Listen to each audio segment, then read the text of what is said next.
The storm had been building for 3 days, and Michelle Lee could feel it in her bones as she stood at the edge of the precipice, watching the mountain man named Ryan King work his way up the treacherous slope below. His broad shoulders moved with deliberate precision against the darkening sky, each step calculated despite the loose shale that threatened to give way beneath his boots. She pressed her hand against the rough bark of the pine tree beside her, feeling the vibration of thunder rolling across the peaks, and wondered how her life had led to this moment where everything she had ever known hung in the balance of one man's ability to reach her before the avalanche let loose.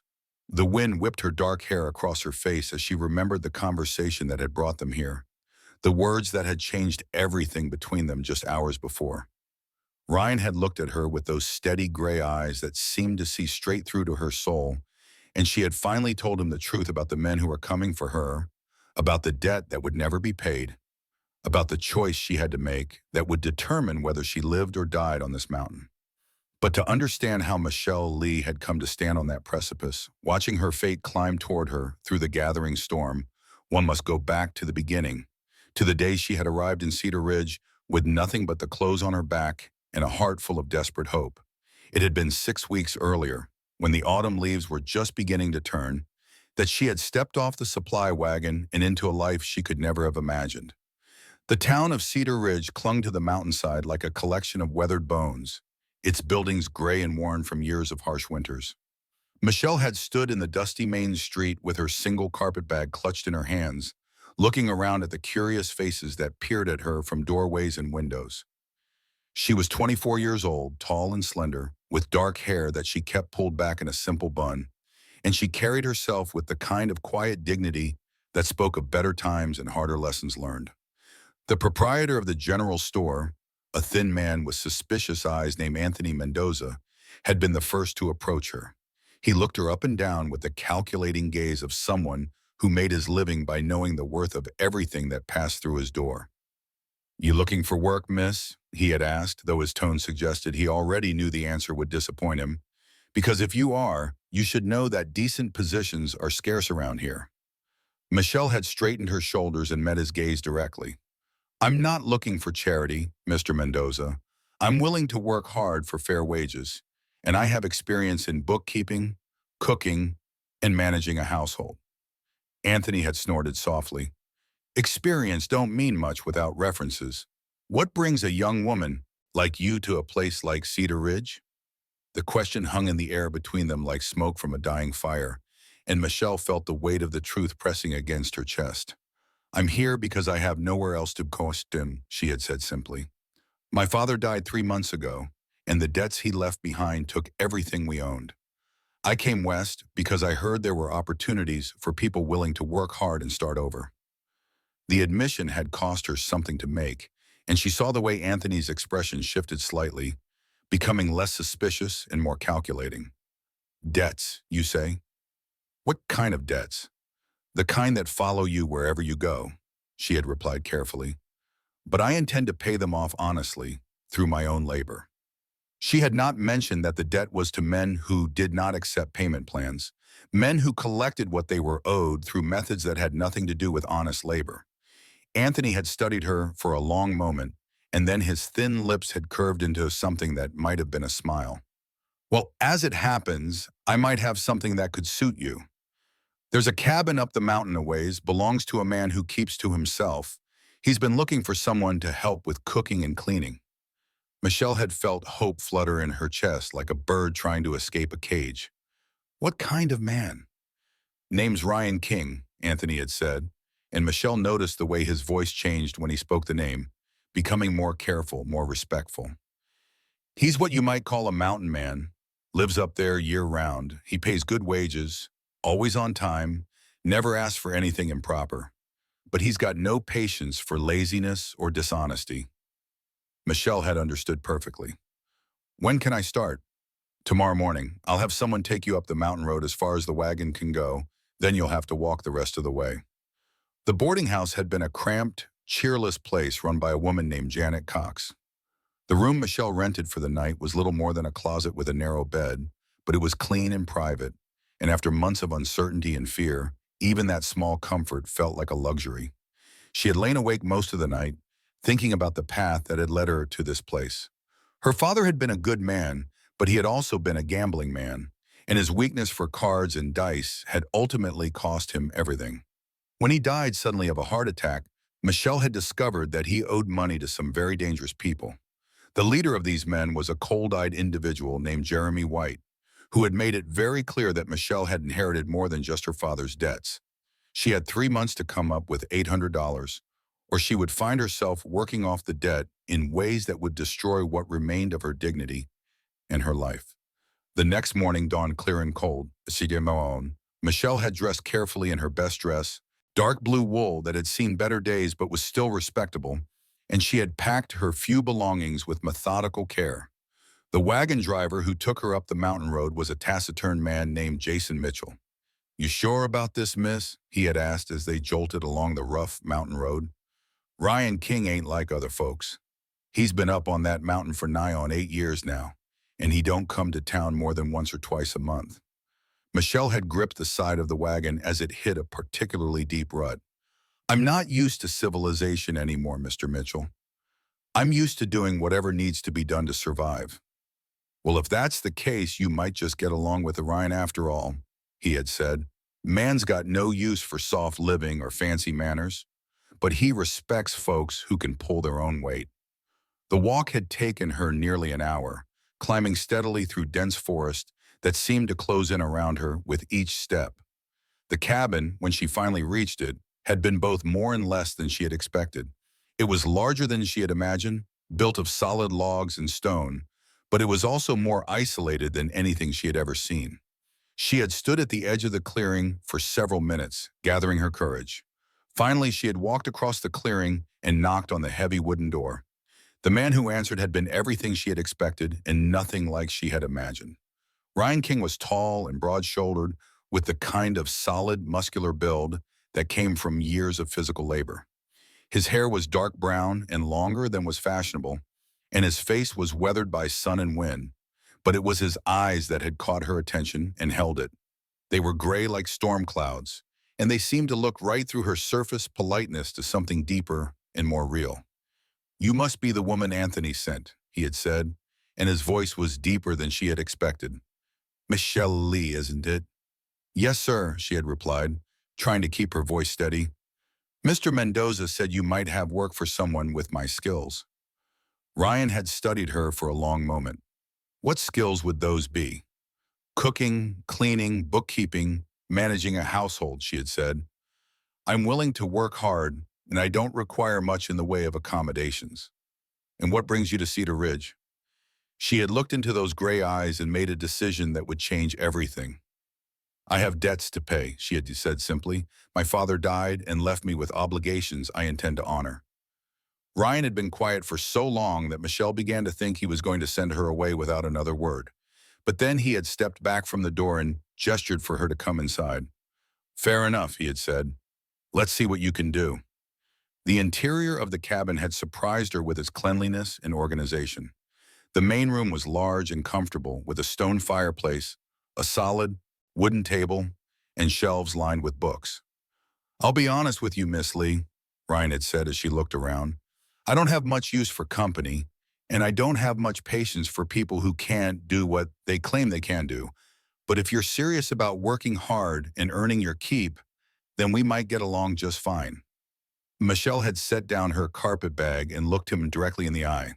"I'm serious, Mr. King. I need this job, and I'll do whatever it takes to keep it."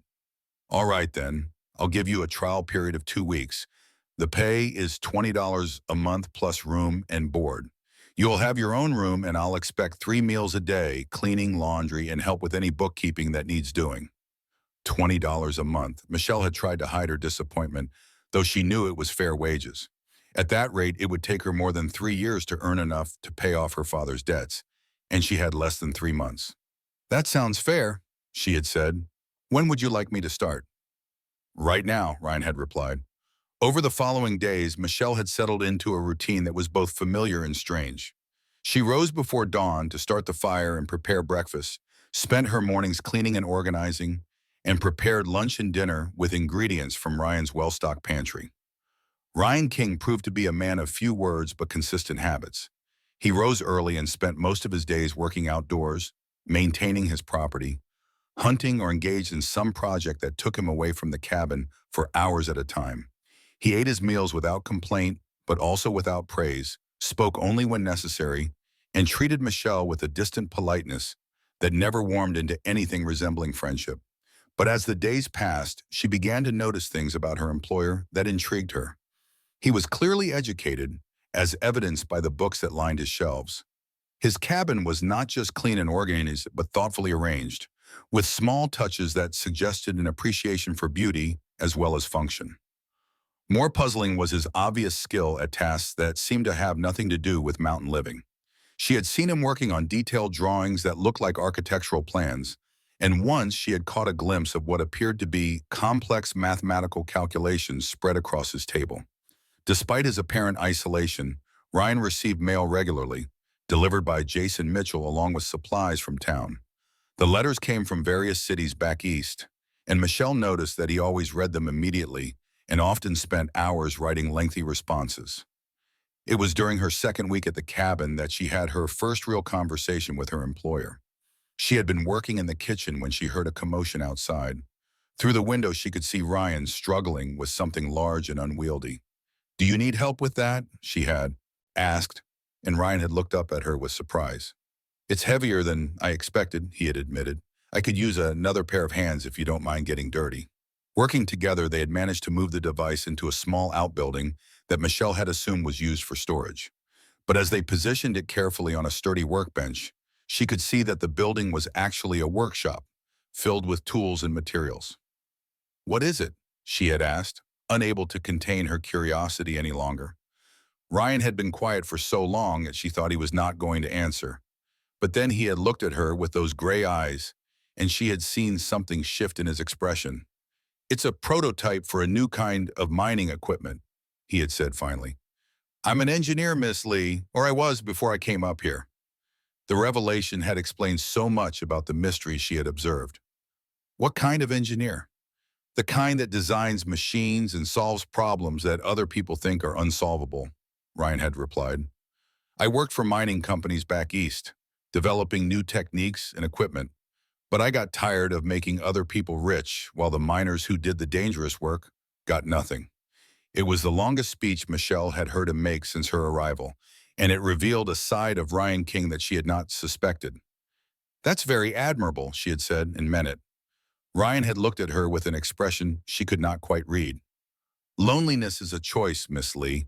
I chose solitude because it seemed preferable to the alternative." He had paused, then added quietly, "But I'm beginning to think that choice might have been too hasty." Over the following days, she found herself thinking about that conversation. Ryan began to include her in small ways that suggested he was reconsidering his commitment to solitude. He would explain what he was working on when she brought him meals in the workshop, and sometimes he would ask for her opinion on practical matters related to his inventions. Michelle discovered that she had more to contribute than she had expected. Her experience managing her father's household had given her practical skills that proved useful in evaluating Ryan's designs. "You have a good mind for this kind of work," Ryan had told her one afternoon. "Have you ever considered that you might have missed your calling?" "I never had much choice about my calling, Mr. King. Women in my position don't get to choose careers based on their interests. What would you choose if you could?" She had thought about it for a moment. "I think I would choose to build things," she had said finally. "Not just maintain what already exists, but create something new and useful." Ryan had smiled then, the first genuine smile she had seen from him. "That's exactly why I became an engineer," he had said. The conversation had marked a turning point in their relationship. Ryan began to treat Michelle more like a partner than an employee, involving her in his projects and seeking her input on problems. Michelle found herself looking forward to these collaborations more than she cared to admit.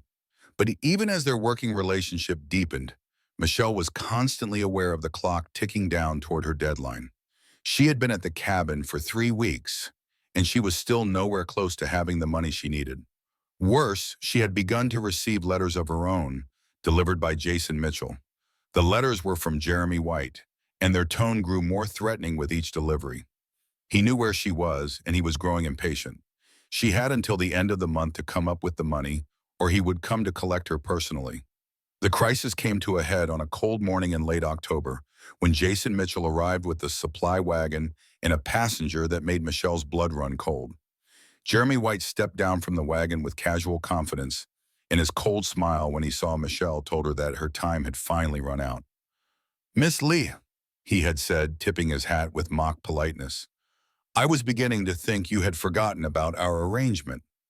Michelle had been hanging laundry when she saw the wagon arrive, and she felt her knees go weak with fear. "Mr. White," she had managed to say, "I wasn't expecting you." "I'm sure you weren't," Jeremy had replied, his pale eyes taking in the cabin and the surrounding forest. "Nice place you found for yourself. Very isolated. Very private." Ryan had emerged from the workshop at the sound of voices, and Michelle saw his expression change as he took in the scene before him. His gray eyes moved from Jeremy's predatory smile to Michelle's obvious terror. "Michelle," Ryan had said quietly, "why don't you go inside and prepare some coffee for our guest?" Jeremy had laughed softly and shaken his head. "Oh, I don't think Miss Lee needs to go anywhere just yet.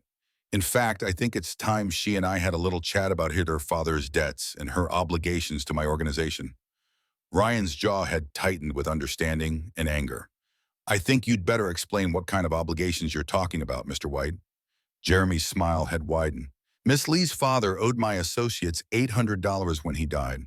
Since Miss Lee inherited her father's assets, she also inherited his debts. And if she can't pay?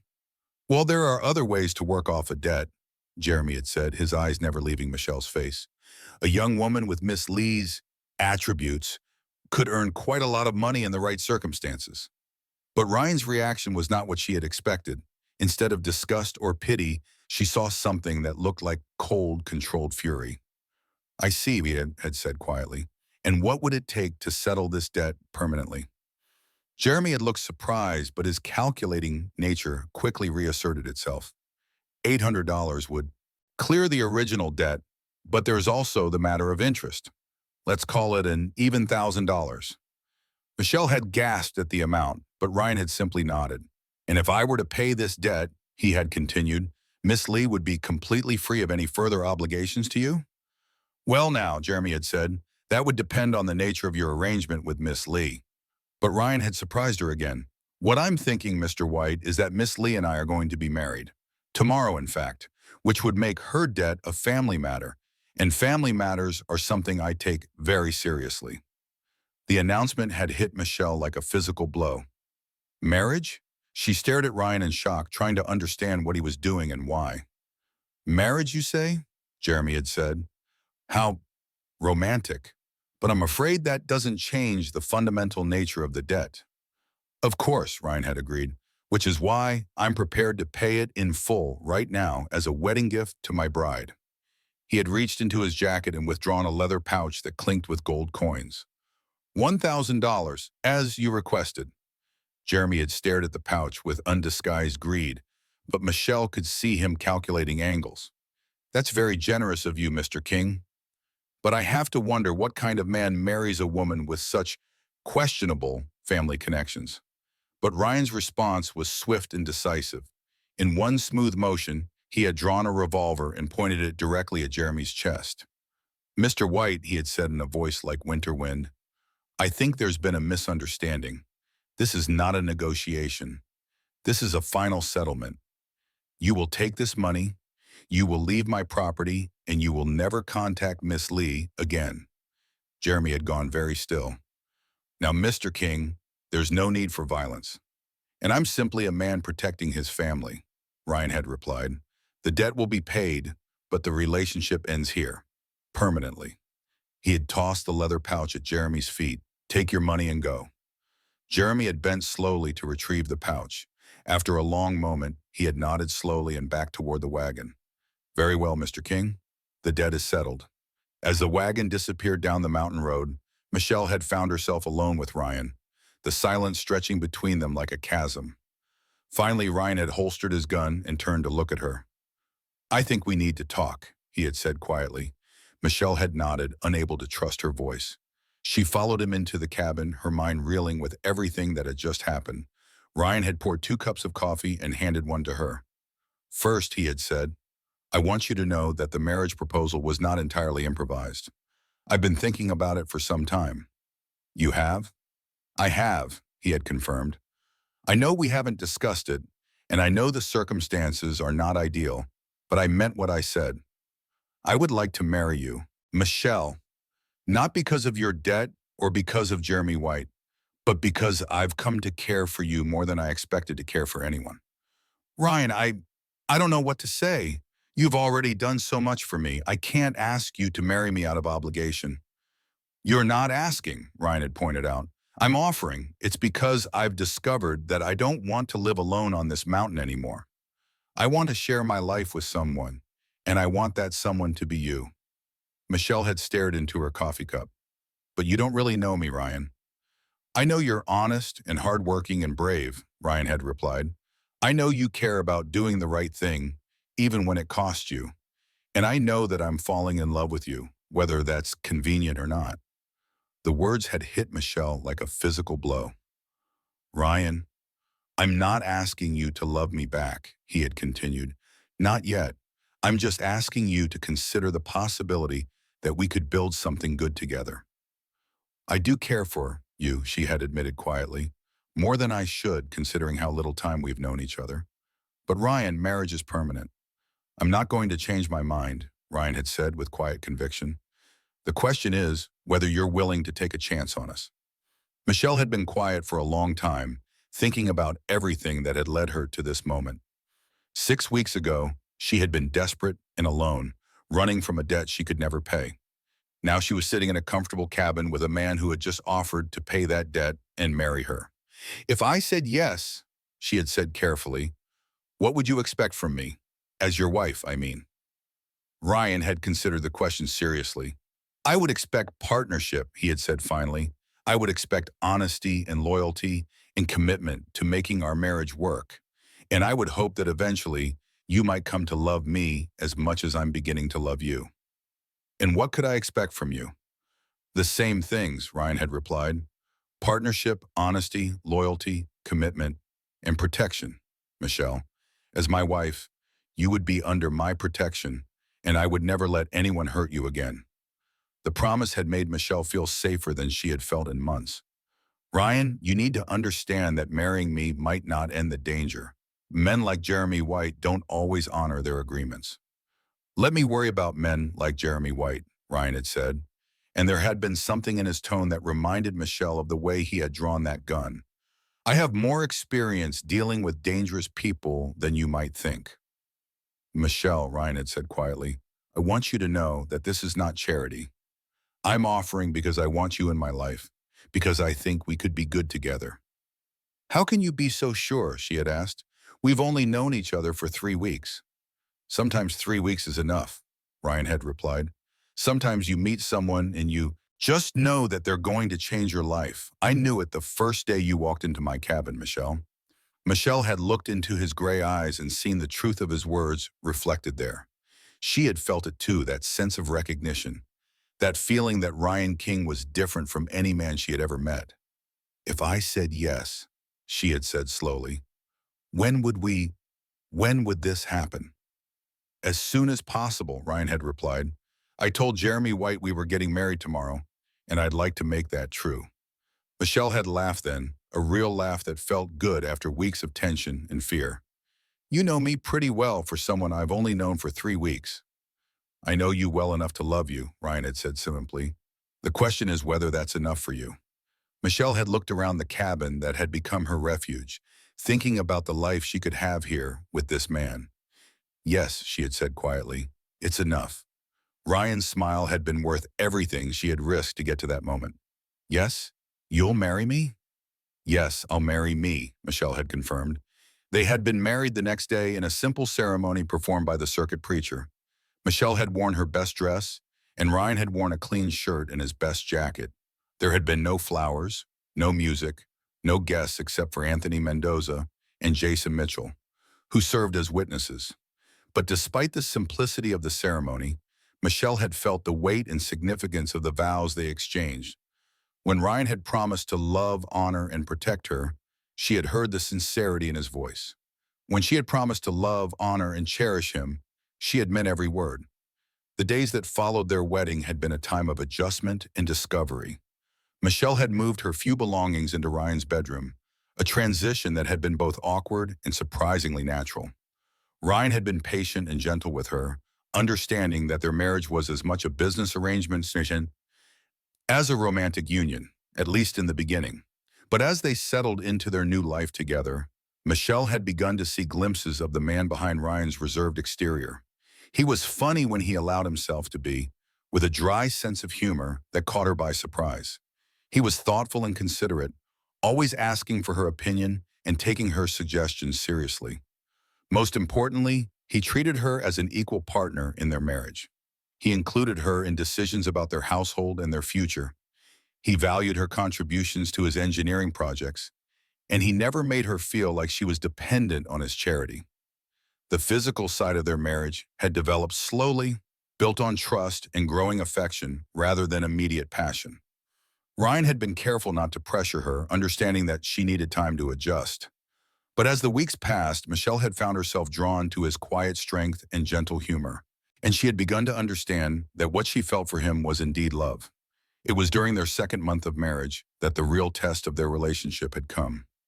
Michelle had been working in the garden behind the cabin when she had heard the sound of horses approaching through the forest. Her first thought had been that Jeremy White had returned, and she had felt a familiar stab of fear. But as the riders emerged from the trees, she could see that these were different men, better dressed and better armed. There were three of them, all wearing expensive clothes. The man in the lead was tall and distinguished looking, with silver hair and the bearing of someone accustomed to authority.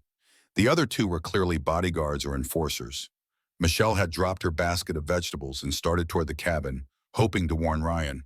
But the lead rider had seen her and spurred his horse forward, cutting off her path. "Mrs. King, I presume," he had said, tipping his hat with elaborate politeness. "My name is Brandon Baker, and I believe your husband is expecting me." Michelle had looked toward the cabin and seen Ryan emerging from his workshop, his face grim but not surprised. "Mr. Baker," Ryan had said, walking across the clearing. "You're early."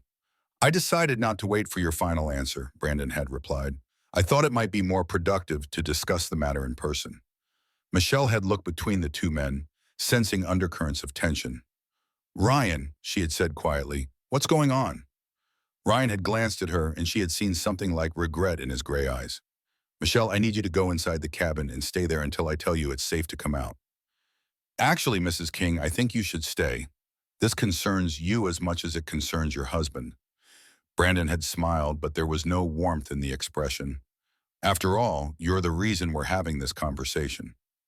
Michelle had felt her blood turn to ice. "What do you mean?"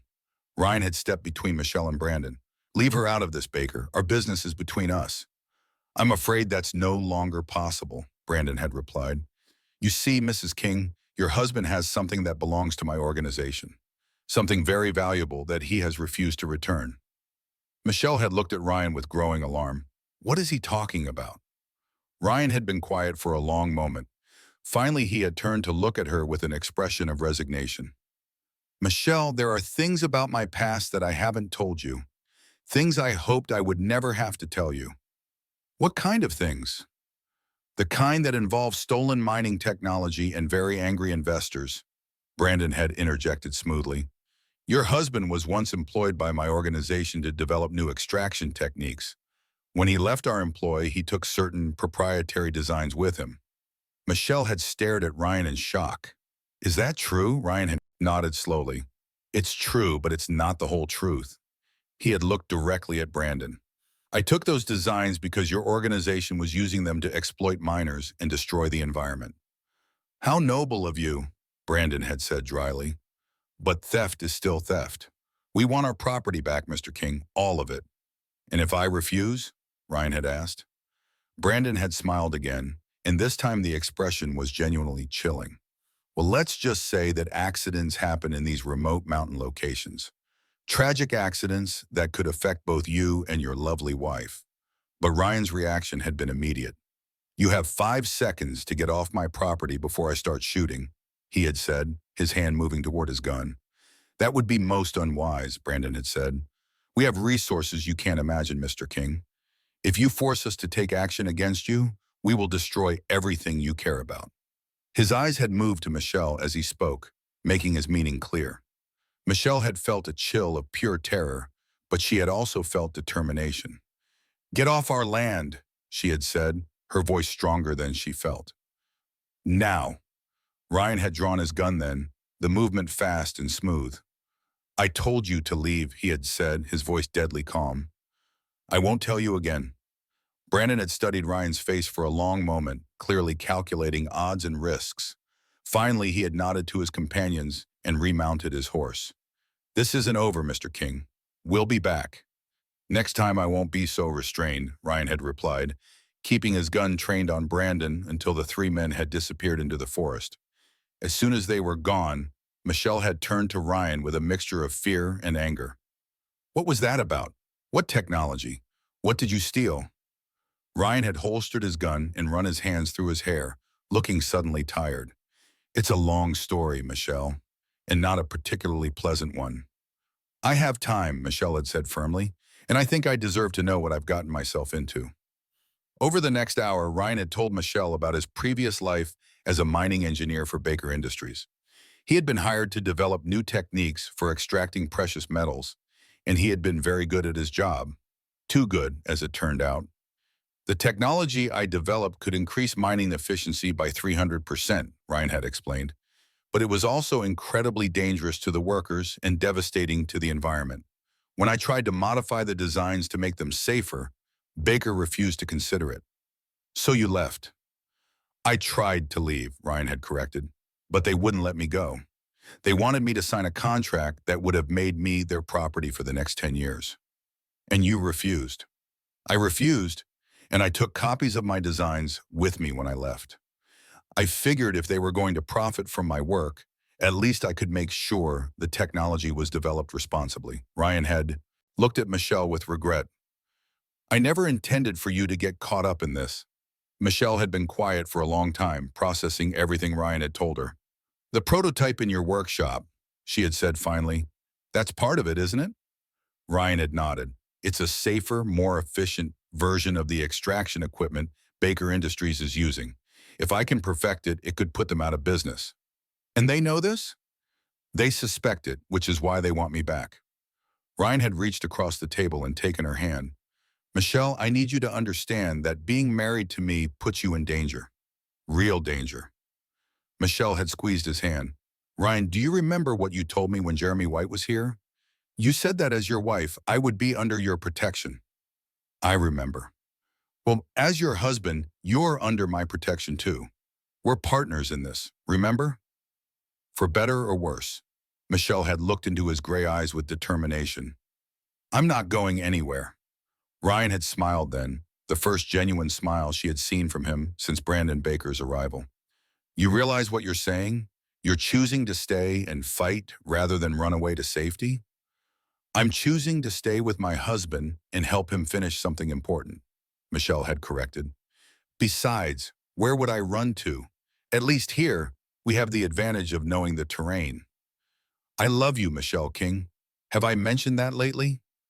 "Not lately enough," Michelle had replied. "But I love you too, Ryan King, which is why we're going to figure out how to beat these people." Over the following days, Ryan had shown Michelle the full extent of his work. The workshop was only part of a much larger operation that included hidden equipment, detailed maps, and an extensive network of contacts working to expose Baker Industries' illegal practices. "I've been building a case against them for 3 years," Ryan had explained. "Safety violations, environmental crimes, worker exploitation. I have enough evidence to put Brandon Baker in prison for the rest of his life." "Then why haven't you turned it over to the authorities?" "Because Baker Industries owns half the authorities," Ryan had replied grimly. "I need to find someone I can trust, someone with enough power to act on the evidence." Michelle had studied the files with growing amazement. "This is incredible. But Ryan, if you have all this evidence, why do they still want you back?" "Because they need my testimony to understand some of the technical evidence," Ryan had explained. "But that protection only lasts as long as they think they can get me back alive." "So what do we do?" "We finish the work," Ryan had said simply. "We perfect the new extraction technology, We complete the documentation, and we find someone in authority who can act on the evidence. And if Baker comes back before we're ready, Ryan had looked at her with calm determination. Then we fight. Over the next few weeks, Michelle had thrown herself into helping Ryan with his work. She proved to have a natural aptitude for the technical aspects of his designs, and her organizational skills were invaluable in managing the complex documentation. But even as they worked together, both Michelle and Ryan were aware that time was running out. Brandon Baker had made it clear that his patience was limited, and there were signs that Baker Industries was escalating their efforts. Jason Mitchell had reported seeing strangers in town asking questions. Anthony Mendoza had mentioned that men claiming to be government inspectors had been asking to see records. Most ominously, Ryan had found evidence that someone had been watching their cabin from the forest. They're building up to something, Ryan had told Michelle one evening. Baker's not the type to make empty threats. How much more time do we need, Michelle had asked. 2 weeks to finish the prototype, maybe another week to complete the documentation. Ryan had looked at her with regret. I'm sorry, Michelle. I know this isn't the kind of life you signed up for. Michelle had moved to sit beside Ryan on the sofa. Actually, it's exactly the kind of life I signed up for. Remember what I told you that first day? I said I wanted to build things, to create something that would make people's lives better. She had taken his hand. That's what we're doing, Ryan. Ryan had pulled her closer, wrapping his arms around her. I just wish it didn't have to be so dangerous. Nothing worthwhile is ever safe, Michelle had replied. They had been sitting in comfortable silence when they heard the distant rumble of many horses moving through the forest. Ryan had been on his feet instantly, moving to the window. How many? Michelle had asked.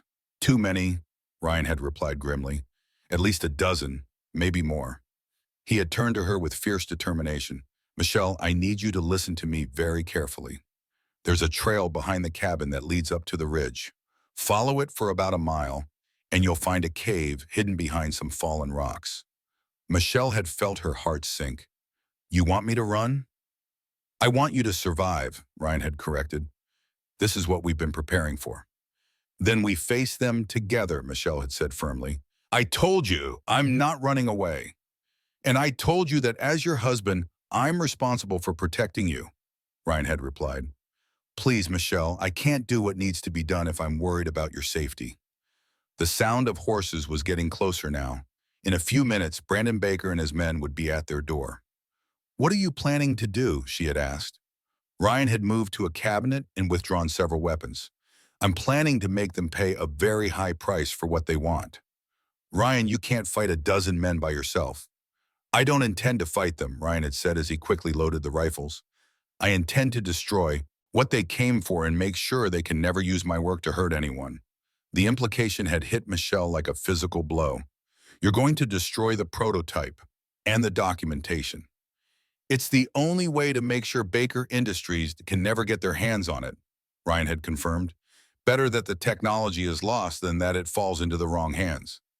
There has to be another way, she had said desperately. There is, Ryan had replied quietly. You could take the most important documents with you when you go to the cave. Hide them until this is over. Then make sure they get to someone who can use them properly. Michelle had understood then what Ryan was really asking of her. He was asking her to preserve their work, to make sure that their sacrifice would not be in vain. The cave, she had said. How long have you been preparing for this? Since the day I came to this mountain, Ryan had admitted. I always knew they would find me eventually. The sound of horses had stopped, and Michelle could hear voices in the clearing outside. Brandon Baker's voice, calm and authoritative, giving orders to his men. Go, Ryan had said urgently, pressing a leather satchel into her hands. Take this and go now while you still can. Michelle had looked into his gray eyes, seeing the love and fear and determination there, and she had made a decision that would define the rest of her life. No, she had said simply. Michelle, no, Ryan. We're partners, remember? For better or worse. If you're staying to fight, then I'm staying to fight with you. Ryan had stared at her for a moment, and then his expression had changed to something that looked like pride. Are you sure? I'm sure, Michelle had said. Now show me how to use one of those rifles. The next few minutes had passed in a blur of preparation. Ryan had quickly taught Michelle the basics of loading and firing the weapons, while outside they could hear Brandon Baker's men taking positions around the cabin. Remember, Ryan had said as they took positions at opposite windows, we're not trying to kill anyone if we can avoid it. We're trying to convince them that we're more trouble than we're worth. The attack, when it came, was preceded by Brandon Baker's voice calling out from the darkness. Mr. King, Mrs. King, I think it's time we had a reasonable conversation. We already had that conversation, Ryan had called back. I believe I told you to leave and never come back. You've chosen to do this the hard way. Brandon's voice had changed, becoming colder. I hope you understand the consequences. The first shots had come from multiple directions simultaneously, shattering windows and sending splinters of wood flying through the cabin. Michelle had pressed herself against the wall beside her window, her heart pounding. Stay low, Ryan had called. Don't shoot unless you have a clear target. The siege had continued for what felt like hours. Ryan had returned fire methodically, each shot carefully aimed. Michelle had managed to fire several shots of her own, though she had no idea if she had hit anything. But gradually it became clear that they were fighting a losing battle. There were simply too many attackers, and they were too well coordinated. Baker's men were working their way closer to the cabin. Michelle, Ryan had called during a brief lull. It's time for the backup plan. Michelle had looked at him in confusion. What backup plan? Ryan had smiled grimly and pointed toward the back of the cabin, the one where we burn everything down and make our escape in the confusion. Michelle had stared at him in shock. Burn down our home? It's not our home anymore, Ryan had said sadly. It's just a building. Our real home is wherever we're together. The truth of his words had hit Michelle with surprising force. The cabin had been a refuge, but it was not what mattered most. What mattered was the life she and Ryan were building together. What do we do? She had asked. Ryan had pointed to a trap door in the floor. Tunnel, he had explained briefly, leads to the workshop, then to the forest. We set fire to the cabin and the workshop, destroy everything Baker Industries wants, then disappear into the mountains. And then what? Then we start over somewhere else, Ryan had said. Together. Michelle had looked around the cabin one last time, thinking about all the hopes and dreams they were leaving behind. But then she had looked at Ryan, seeing the love and determination in his gray eyes, and she had known that she was not leaving anything behind. She was taking everything that mattered with her. Let's do it, she had said. Working quickly, Ryan had set fire to several strategic points in the cabin, while Michelle gathered the most essential documents. The flames had spread faster than she had expected, filling the cabin with smoke and heat. Now, Ryan had called, lifting the trap door. Michelle had climbed down into the narrow tunnel, clutching the leather satchel. Behind her, she could hear Ryan following, and above them both, she could hear the roar of flames consuming everything they had built together. The tunnel had been longer than Ryan's description had suggested, winding through the earth for several hundred yards before emerging in the workshop. Ryan had quickly set fire to the workshop as well, making sure that Brandon Baker would find nothing but ashes. This way, Ryan had said, leading Michelle into the forest along a hidden path. Behind them, the flames were visible through the trees, and they could hear shouts and confusion as Baker's men realized their quarry was escaping. They had climbed steadily through the darkness, following paths that Ryan seemed to know by heart. Finally, after what felt like hours of climbing, they had reached the cave Ryan had mentioned earlier. It was larger than Michelle had expected, extending deep into the mountainside, and clearly prepared as a long-term hideout. How long have you been preparing this place? Michelle had asked. 3 years, Ryan had admitted. I always knew this day would come. Michelle had sat down heavily on one of the blankets, suddenly exhausted. So what happens now? Ryan had sat down beside her and pulled her into his arms. Now we wait for Baker and his men to give up and leave. Then we figure out our next move. And what will that be? I don't know yet, Ryan had said honestly, but I know it will be something we decide together. Michelle had leaned against his solid warmth. I love you, Ryan King, she had said quietly. I love you too, Michelle King, he had replied, and I promise you, we're going to get through this, together. They had spent 3 days in the cave, waiting for signs that Baker Industries had given up their search. On the 4th day, Ryan had ventured down the mountain to scout their former home. What he had found was exactly what they had hoped for. The cabin and workshop had been completely destroyed, leaving nothing but ashes. Baker's men had apparently searched through the ruins thoroughly, but they had found nothing of value. Frustrated and empty-handed, they had finally given up and returned to wherever they had come from. "It's over," Ryan had told Michelle when he returned to the cave. "They're gone, and they didn't find anything useful." "So we're free?" "We're free," Ryan had confirmed. "Free to go wherever we want and start whatever kind of life we choose." Over the following weeks, Ryan and Michelle had made their plans carefully. Using contacts Ryan had developed over the years, they had arranged to sell his evidence against Baker Industries to a federal prosecutor who specialized in corporate corruption. The sale had provided them with enough money to start over anywhere they chose. They had decided to head west, to California, where Ryan's engineering skills would be in demand and Michelle could pursue her own interests. It was not the life either of them had originally planned, but it was a life they would build together, based on love and partnership and shared values.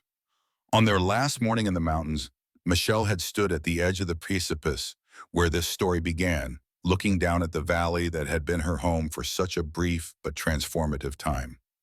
The storm had passed, leaving the air clean and bright. Ryan had climbed up to join her, his face peaceful and content. "Any regrets?" he had asked. Michelle had thought about everything that had brought her to this moment. Her father's debts, Jeremy White's threats, her desperate flight to the mountains, her marriage to a man she barely knew, and the dangerous game they had played with Baker Industries. It had been a journey filled with fear and uncertainty and risk, but it had also been a journey that had led her to love, to partnership, to a sense of purpose she had never known before.